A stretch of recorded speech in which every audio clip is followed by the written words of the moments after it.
SIR पर काम पूरे देश में चला और अभी भी चल रहा है, लेकिन एसआईआर कराने के तरीके पर पता नहीं आपने ध्यान दिया या नहीं।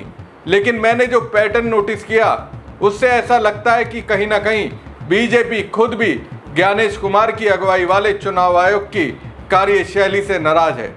आपको हैरानी हो रही होगी, लेकिन ऐसा क्यों कहा जा रहा है, यही आज समझेंगे। अब आप में से कई लोगों के मन में सवाल होगा कि जिस चुनाव आयोग के कार्यकाल में बीजेपी कई राजनीतिक लड़ाइयों में बढ़त हासिल करती दिखी, आखिर वही बीजेपी अब उसी चुनाव आयोग से विपक्षी दलों की तरह शिकायत क्यों कर रही है। आखिर ज्ञानेश कुमार की अगुवाई में चुनाव आयोग ने ऐसा क्या कर दिया कि बीजेपी खुश होने की बजाय नाराज नजर आने लगी। चलिए दोस्तों, इन सवालों के जवाब तलाशने की कोशिश करते हैं। नमस्कार दोस्तों, मैं हूं परवीन सानी। दोस्तों, अगर आप पिछले कुछ दिनों की खबरों पर गौर करेंगे तो एक बात बार बार सामने आती दिखाई देगी। जहां बीजेपी की सरकार है वहां एसआईआर को लेकर ज्यादा शोर शराबा सुनाई नहीं देता, प्रक्रिया चलती रहती है और मामला शांत रहता है। लेकिन जैसे ही किसी गैर बीजेपी राज्य की बात आती है, वहीं से विवाद शुरू हो जाता है। विपक्ष कहता है कि चुनाव आयोग उनकी बातें सुन ही नहीं रहा। उनका आरोप है कि एक बार जो नियम बना दिए जाते हैं, फिर उनकी शिकायतों पर भी कोई ध्यान नहीं दिया जाता। यही वजह है कि अब लोग ये सवाल पूछने लगे हैं कि आखिर हर बार विवाद गैर बीजेपी राज्यों में ही क्यों होता है। पश्चिम बंगाल में भी यही हुआ था, वहां टीएमसी लगातार सवाल उठाती रही और अब लगभग वैसा ही माहौल पंजाब, कर्नाटक और तेलंगाना में भी बनता दिखाई दे रहा है। दिलचस्प बात यह है कि पहले सिर्फ विपक्ष चुनाव आयोग पर सवाल उठा रहा था, लेकिन अब जिन राज्यों में बीजेपी सत्ता में नहीं है, वहां खुद बीजेपी भी चुनाव आयोग के सामने शिकायतें लेकर पहुंच रही है।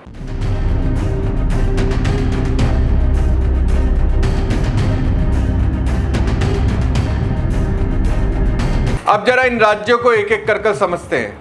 इस वक्त पंजाब, कर्नाटक और तेलंगाना में एसआईआर का काम चल रहा है।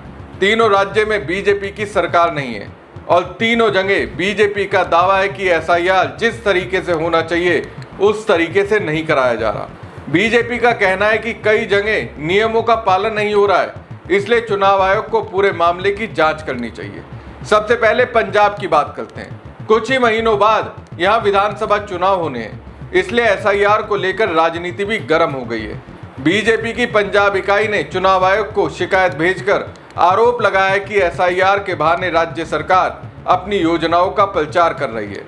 पार्टी का दावा है कि कुछ अधिकारी वोटरों से सरकारी योजनाओं की जानकारी भी जुटा रहे हैं और लोगों को उन योजनाओं का लाभ लेने के लिए प्रेरित कर रहे हैं। इतना ही नहीं, पंजाब बीजेपी अध्यक्ष केवल सिंह ढिल्लों ने भी मुख्यमंत्री को चिट्ठी लिखी है। उनका कहना है कि एसआईआर का मकसद सिर्फ वोटर लिस्ट की जांच होना चाहिए, लेकिन कुछ जगहों पर इसका इस्तेमाल दूसरे कामों के लिए किया जा रहा है। बीजेपी का आरोप है कि कई बूथ लेवल अधिकारी किराए पर रहने वाले वोटरों से ऐसे दस्तावेज मांग रहे हैं जो नियमों के मुताबिक जरूरी नहीं, जैसे रजिस्टर्ड लीज डीड या मकान मालिक का एफिडेविट। पार्टी का कहना है कि अगर नियमों में इन दस्तावेजों की जरूरत नहीं है तो फिर इन्हें क्यों मांगा जा रहा है। इसलिए चुनाव आयोग को तुरंत दखल देना चाहिए और अधिकारियों को साफ निर्देश देना चाहिए।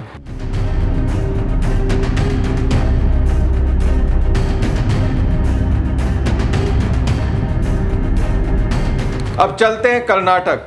यहां भी बीजेपी और उसकी सहयोगी जेडीएस लगभग इसी तरीके के आरोप लगा रही है।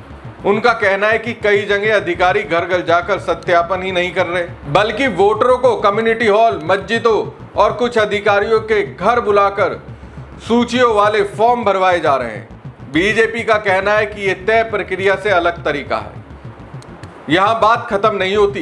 बीजेपी और जेडीएस का आरोप है कि वोटरों को बुलाने के लिए व्हाट्सएप ग्रुप तक बनाए जा रहे हैं। उनका कहना है कि ये चुनाव आयोग के दिशा निर्देशों के खिलाफ है और इससे पूरी एसआईआर प्रक्रिया की निष्पक्षता पर सवाल खड़े होते हैं। इसलिए दोनों दलों ने पूरे मामले की जांच की मांग की है। इस संबंध में चुनाव आयोग को बाकायदा पत्र भी भेजा गया है, जिस पर एनडीए के कई नेताओं के साइन है। केंद्रीय मंत्री प्रहलाद जोशी ने भी सरकार पर निशाना साधा है।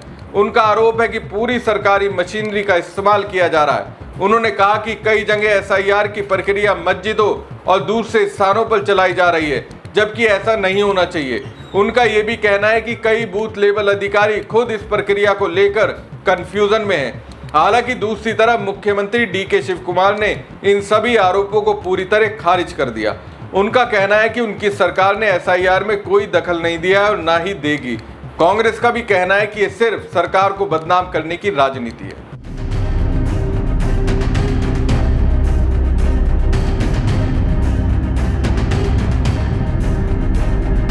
अब बात करते हैं तेलंगाना की। अगर आप यहां के आरोप सुनेंगे तो आपको लगेगा जैसे वही कहानी दोबारा दोहराई जा रही हो। बीजेपी का कहना है कि यहां भी एसआईआर तय नियमों के मुताबिक नहीं कराया जा रहा। पार्टी का आरोप है कि राज्य सरकार प्रक्रिया में दखल दे रही है और चुनावी अधिकारी भी पूरी तरह नियमों का पालन नहीं कर रहे। राज्य बीजेपी अध्यक्ष एन रामचंद्र राव का कहना है कि बूथ लेवल अधिकारियों को हर वोटर के घर जाना चाहिए। अगर पहली बार कोई घर पर नहीं मिले तो कम से कम 3 बार कोशिश करनी चाहिए। लेकिन बीजेपी का दावा है कि हैदराबाद के पुराने शहर में घर घर फॉर्म बांटने की बजाय कैंप लगाकर लोगों को बुलाया जा रहा है और वहीं फॉर्म बांटे जा रहे हैं। वहीं शशिधर रेड्डी ने आरोप लगाया कि कांग्रेस सरकार एसआईआर में दखल दे रही है। उन्होंने ये दावा भी किया कि महेश्वरम विधानसभा क्षेत्र की वोटर लिस्ट में अवैध घुसपैठियों के नाम शामिल है।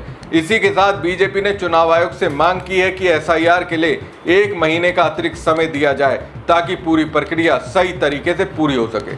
दिलचस्प बात यह है कि सिर्फ बीजेपी नहीं बल्कि भारत राष्ट्र समिति यानी बीआरएस ने भी एसआईआर के लिए अतिरिक्त समय देने की मांग की थी। अब अगर आप कर्नाटक और तेलंगाना के आरोपों की तुलना करेंगे तो दोनों की कहानी लगभग एक जैसी दिखाई देती है। दोनों जगह कहा जा रहा है कि घर घर जाकर सत्यापन करने की बजाय लोगों को एक जगह बुलाकर फॉर्म भरवाए जा रहे हैं। यहीं से राजनीति और तेज हो जाती है। एक तरफ बीजेपी कह रही है कि एसआईआर पूरी तरह पारदर्शी और नियमों के मुताबिक होना चाहिए। दूसरी तरफ विपक्ष आरोप लगा रहा है कि गैर बीजेपी शासित राज्यों में चुनाव आयोग का रवैया अलग रहता है और एसआईआर का इस्तेमाल वोटर लिस्ट को प्रभावित करने के लिए किया जा रहा है। पश्चिम बंगाल में भी इसी तरीके का आरोप लगे थे। अब लगभग वही बहस पंजाब, कर्नाटक और तेलंगाना में भी सुनाई दे रही है। यानी सवाल सिर्फ एसआईआर का नहीं रह गया, सवाल अब चुनाव आयोग की निष्पक्षता और राजनीतिक भरोसे का बनता जा रहा है। एक तरफ बीजेपी शिकायत कर रही है, दूसरी तरफ विपक्ष आरोप लगा रहा है। ऐसे में सच क्या है, इसका अंतिम जवाब चुनाव आयोग की कार्रवाई और अदालतों के फैसलों के बाद ही साफ हो पाएगा। हमारी खबर आपको कैसी लगी कमेंट बॉक्स में कमेंट करके जरूर बताएं। साथ ही पेज को लाइक और शेयर कीजिएगा। धन्यवाद।